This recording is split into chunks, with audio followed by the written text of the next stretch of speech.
一对姐弟躲在草丛中，身后一抹黑影正朝他们靠近。突然一道声音响起，夏野出现在了他们面前，认出了小薰是小辉的朋友。夏野将两人带离了那片小树林后才开口，说他们刚才被人盯上了。看小昭神色紧张，还拿着棒球棍，夏野问他是不是也觉得那栋房子有问题。此话一出，小昭就跟见到了亲人一样，哭着扑进了夏野怀里。终于有个人肯信他了。他和父母说了村子里频繁死人和奸症有关，父母却只当他小孩子说胡话。夏野将两人带到了神社密谈，村子里自古就流传着尸鬼的传说。小昭说在洋房前见过已死的康信，夏野也见到了小辉，这两人在生前都和同夫的女主人有过交集。为了确认这些人究竟是不是死而复生，夏野做出了一个大胆的决定，那就是去挖小辉的坟。殊不知他们的圈话已经全都被陈四听见了。穿着寿衣的郑雄使劲敲的棺材板，他不明白事情为什么会变成这样。自从小赤的葬礼后，他被一个穿着寿衣的大叔袭击，身体就越来越差。大叔每晚都会来敲开窗户吸他的血，直到他的血全被吸干而死。没有人注意到他，没有人发现他，他明明没死，怎么就被埋了呢？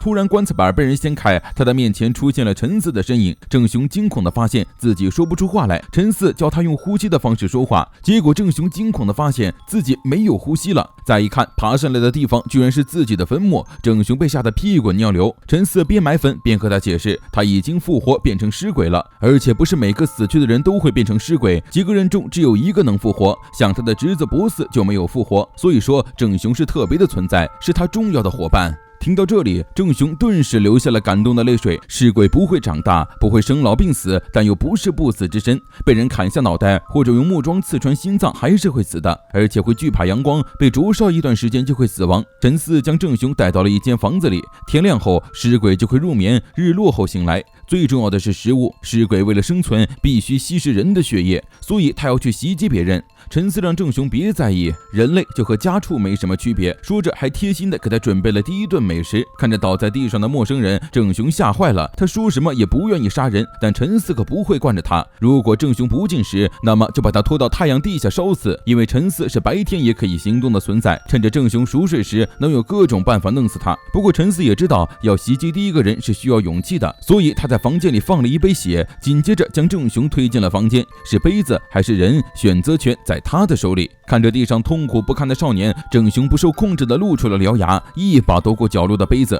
继奈须一家三口全部去世后，安森家的吉子婆婆也染上了相同的病。这次尾崎决定让吉子婆婆入院治疗，尾崎也找来了市井向她道歉。正好市井也有要紧的事要说，村公所的石田先生突然失踪，而且所有最近开具的死亡证明和名单全都不见了。再这样下去，外场村出现众多死者的事将无法被外界得知。尾崎并没有过多惊讶，像是早就预料到了这种情况，因为他已经找到这一连串死亡的原因了。从贫血开始的综合症状，皮肤苍白而虚脱，出冷汗，脉搏微弱，最后多是脏器功能不全。他之前太过于执着传染病而忽略了出血性休克，虽然没有外伤和内出血的症状，但是他们每个人身上都有一处如被虫咬的痕迹。但制造这些的不是虫子，而是尸鬼，是有尸鬼吸干了死者体内的血。只有认同了这些非常识性的存在，才能引导出所有的答案。那些突然离职和搬家的人，应该也是为了尸鬼不让村子的死亡率增加而给出的暗示。这种超自然现象，市井应该比他更了解。市井一屁股跌坐在椅子上，却找不到反驳的理由。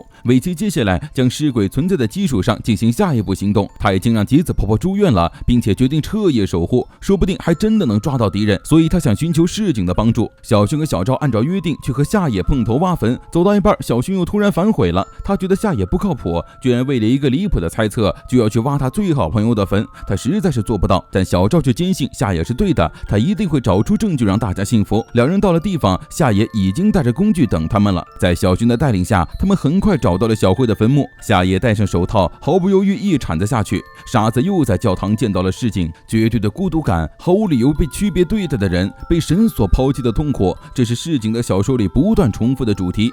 沙子读着市井的书，觉得作者一定很孤独，但看到市井本人后，他一点都不觉得他是被神抛弃的人。市井倒是觉得沙子很孤独，看得出是在夜晚的世界被区别对待的人。沙子的表情变得很悲伤，被神抛弃的痛苦，他说不定就是这样。再说夏野挖坟小队这边，一想到棺材里的小慧可能已经变成了一具干尸，小军吓得大叫着一屁股坐在地上，突然发现自己送给小慧的礼物盒子被扔在地上，里面装着祈福用的玉手，这东西他明明在下葬的时候和棺材一起埋进土里了才对，为什么会在外面？这只能说明小慧的坟墓曾经被人掘开过。于是夏野和小昭开始动手挖坟，小勋也鼓起了勇气在一旁帮忙。坟墓下葬的特别深，他们一直从白天挖到晚上才终于挖出了棺材，而被埋住的棺材居然没有合拢。夏野一把掀开棺材板，小勋害怕的捂着眼睛，但棺材里却什么都没有，是空的。这一下夏野确信小慧变成尸鬼了，一双手从暗处伸出，将小勋拖进了黑暗中。小勋吓傻了，捂着他嘴的人皮肤异常冰冷，眼看那人张开獠牙朝他的脖子咬去，小勋掏出兜里的玉手，对方被成功吓退。夏野冲上来一铁锹正中对方脑袋，那人就直直的倒下不动弹了。夏野摸了摸，发现对方没有呼吸，还以为是被自己拍死了，于是冷静的看着自己刚挖的坑，打算毁尸灭迹。正准备抬人的时候，发现了不对，这个人浑身冰凉，没有一点体温，如果是被他拍死的，至少也应该有点余温吧。这个人确实是死了，但绝对不是刚死的。于是三人合伙将死人拖进了小慧的墓里，并没有进行掩埋，希望能被大人发现。接着就打发小勋和小昭回去睡觉。大半夜又是挖坟又是埋尸，两个小孩被吓得不轻，晚上都挤在一起睡。小昭表示自己明天到了学校一定要和大家说这件事，即使没人相信他也要说。夏野虽然全程表现得非常冷静淡定，但是他是真真切切动手杀了人的，到现在手还止不住的颤抖。在他们回到家后不久，被埋进坟墓的尸鬼苏醒了。一大早，夏野来到小慧的坟前，发现坟已经恢复了原样，昨晚的尸鬼也不见了。小昭嚷嚷着他们肯定是在洋房的巢穴里，如果是吸血鬼的话，白天肯定在睡觉，他们趁机潜入就能把他们都干掉。但夏野却说不行，因为陈四也能在白天活动。虽然尸鬼的各种特征都和吸血鬼很像，白天沉睡，晚上醒来，害怕十字架、圣水和大蒜，不受邀请就无法进入家中，打入木桩就会死。但这也是电影和小说中的情节，他们对对方没有任何了解，甚至连具体的数量都不知道。如果算上迄今为止死去的所有人，数量可能是在10人以上。要怎么和尸鬼作战，才是他们应该考虑的。小勋突然想起，他们隔壁的本桥阿婆也是因为相同的病情才过世的，正好在今天下葬。如果来得及，他们就能在阿婆变成尸鬼之前挖开坟墓，将其收拾掉。但要用什么方法动手？夏野想到了在心脏上钉下木桩。昨天拍完尸鬼的手还在不断的颤抖，夏野也不知道自己到底能不能下得去手。3人尾随本桥阿婆的出葬队伍，一路找到了阿婆的坟墓，但是天已经快黑了，于是他们打算下次再说，反正阿婆也不会一下变成尸鬼。晚上，市井离开寺庙前往医院，回想起尾期的话和不能见光的沙子，心中有了不好的预感。